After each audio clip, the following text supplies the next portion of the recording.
Kwanza ni wasalimu kwa uwezo wa jina la Yesu aliye Bwana na Mwokozi wetu. Shalom, shalom, shalom, shalom. Kwa wale ambao wengine sio imani ya Kristo, basi nasema habari za leo bwana. Habari za leo. Salamu ya pamoja, habari za leo. Habari ya mwezi wa 4 ambao naumaliza kesho. Kuna mambo mawili ambayo nimeona maoni ya watu, comment nyingi. Ile nilisema ngumu kumeza, usiwape watu vitu sana, maana watu wana watu wao. Watu wengi wakaja na mistari ya Biblia. Yesu alisema wapeni watu vitu, nanyi mtapewa, kuzidishiwa na hata kumwagika. Sasa mbona kama mzo pako napingana na maandiko?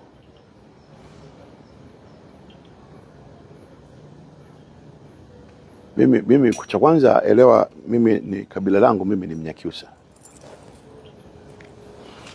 Moja ya sifa kubwa la kabila la Wanyakyusa, katika makabila yote 120 ya Tanzania, hakuna kabila ambayo lina watu wakarimu kama Wanyakyusa. Sisemi kama napendelea kwa mimi ni Mnyakyusa anaita ukabila, hapana. Kila mtu anajua kwamba Wanyakyusa ni kabila ambayo linaongoza Tanzania kwa ukarimu. Wakarimu sana Wanyakyusa. Ukienda kumsalimia shida, utaondoka na mahindi. Yaani atatafuta lazima uondoke na chochote. Au mayai ya kuku, ama ndizi, ama parachichi. Ni wakarimu sana. Kwa hiyo ukarimu ni nature yangu mimi. Uko ndani ya damu yangu kuwakarimu watu. Lakini pia mimi ni Mkristo. Wapeni watu vitu nanyi mtapewa. Ukristo unafundisha ukarimu. Lakini wape watu vitu kwa maana ya kumcha Mungu, si kwa maana ya kutarajia utapata chochote kwa watu. Kaa chini, tafakari vizuri. Kama kuna watu leo wamegeuka kuwa maadui zako wakubwa, wanaishi nawe kwa unafiki, ni wale ambao wamekula hela yako.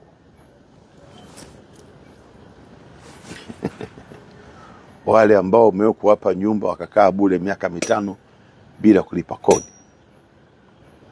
Wale ambao ulishiriki misiba yao, kinaga ubaga au harusi zao, au umewafanyia mpango watoto wao wakasoma Uholanzi, wakasoma Ufaransa. Utajua hawa wanaongoza kuwa na ubaya na wewe kuliko wale ambao haujawahi kuwapa hata senti 5.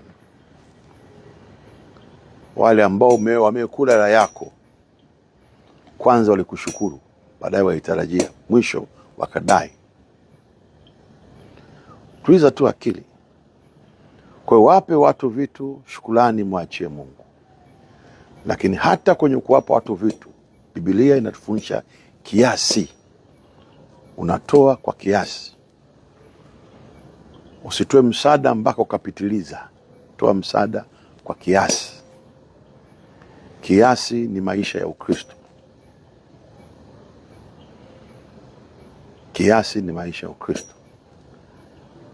Ni heri kutoa kuliko kupokea. Na nyinyi ambao mnategea vya kupewa, unajengea mazingira ya kuwa mtumwa hata siku Yesu anarudi. Hakuna maisha ya ovyo kama maisha tegemezi. Ni maisha ya ovyo sana. Ni maisha ya laana mno, maisha tegemezi. Ndio manake watu watakusaidia kupa mtaji tu, kuonyesha njia, lakini baada ya hapo jishikilie mwenyewe. Ndio heshima, ndio thamani ya utu wako. Unapoishi maisha ya utegemezi kwa mjomba, kwa binamu, kwa nani, ni maisha ya ovyo. Utaishia mtu wa kulaumu, kunungunika, masimango, manunguniko, na mwisho jehanamu inakusubiri. Hukumu ya moto inakusubiri.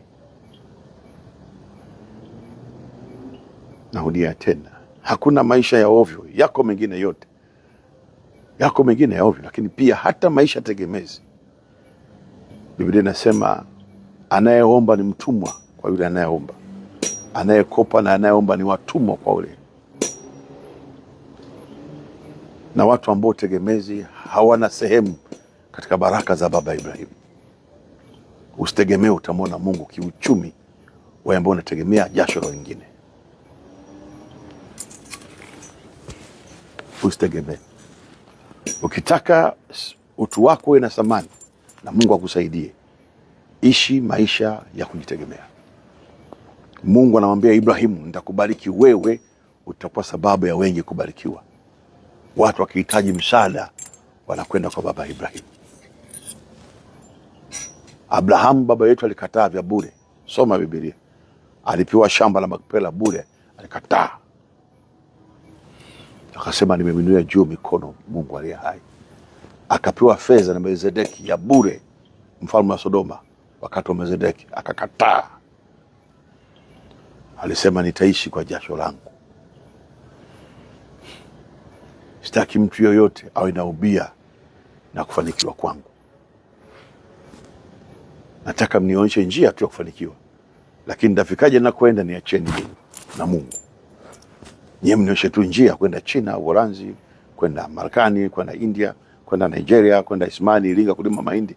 Lakini njia mniachie mimi. Naulia tena.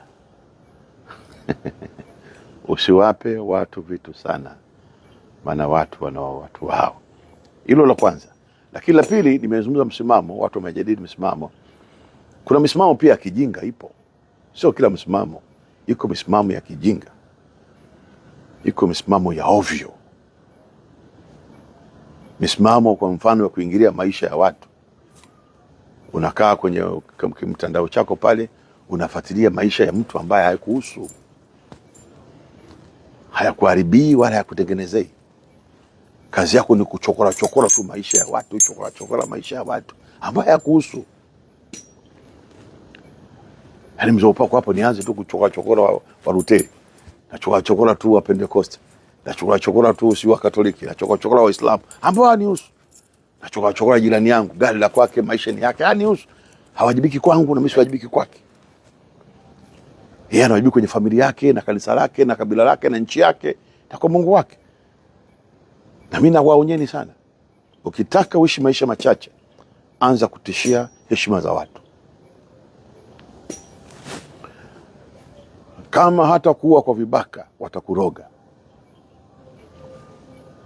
anza kutishia heshima za watu.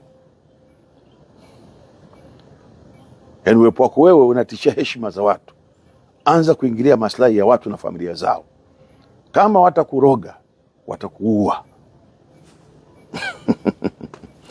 Tutasikia mtu wa gari, mtu alipigwa wakamkata mapanga, hawajachukua chochote. Na waliompiga mapanga hawajulikani, na wamemtupa tu hapo. Anza kuingilia heshima na maslahi ya watu. Mtu amejenga heshima yake, hakuzuru. Amejenga heshima ya jina lake, hakuzuru.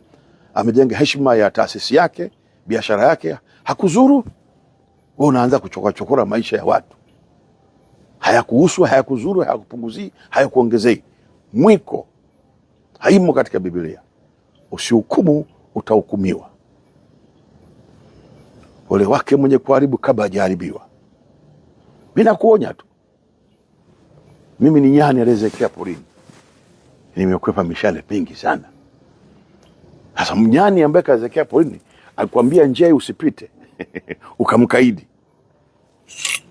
utalia na barabara. Kama kwenye msitu bwana mdogo, nimekaa miaka mingi msitu huu. Msimu kama huu ukisikia hivi, fanya hivi, unabisha na uzoefu. Utalia na kusaga meno. Usihukumu, Yesu alikataa, utahukumiwa. Na Biblia inasisitiza usimzuru mtu yote ambaye hakuzuru. Ole wake anayemchokora jirani yake, ambaye jirani yake anakaa jirani na yeye akizani yuko salama. Ya mtu anakaa na wewe azani yuko salama, unaanzia ugomvi na mtu ambao haupo, haukuzuru. Na kuomba usifanye juu chini sana kwa sababu ya heshima ya watu kuharibika. Watu wao wenye heshima zao, wenye majina, imewagharimu. Uka mtu ana jina Temeke pale, ana jina Tabora pale, ana jina Mwanza pale, haikutokea tu, haikuzuka kama uyoga, imemgharimu. Na anajua wewe ndio umebeba heshima, hatima ya heshima yake, na heshima yake, uwepo wako wewe iko matatani. Bwana mdogo, nakuomba nenda kalime tu, achana maisha ya watu, achana maisha ya watu. Nenda kalime binti yangu, achana na maisha ya watu. Fungua saruni, itakulipa. Achana na maisha ya watu kwenye mitandao na kadhalika. Nenda kanisani kamtafute Mungu, ama nenda msikitini kamtafute Mungu, lakini achana na maisha ya watu, heshima za watu, na hasa kama wakuzuru. Hiyo ninawaonya kabisa kabisa. Na hii ni hekima Biblia, hekima Biblia. Sasa msopako wanakosea wewe, wanakosea wewe, lazima tuwaseme, imeandika wewe. Wewe acha maneno hayo, acha maneno hayo. Una watu wanakutegemea, una watoto wanakutegemea, una mke anakutegemea, una mama anakutegemea. Twende tukalime nyanya Ilula kule, twende tukalime vitunguu Singida. Tuachane na maisha ya watu. Nitafurahi sana kama hayo ninayosema, na nakuombea Mungu akupe neema uweze kuelewa ninachokisema. Kila wakati usitafute uadui na watu.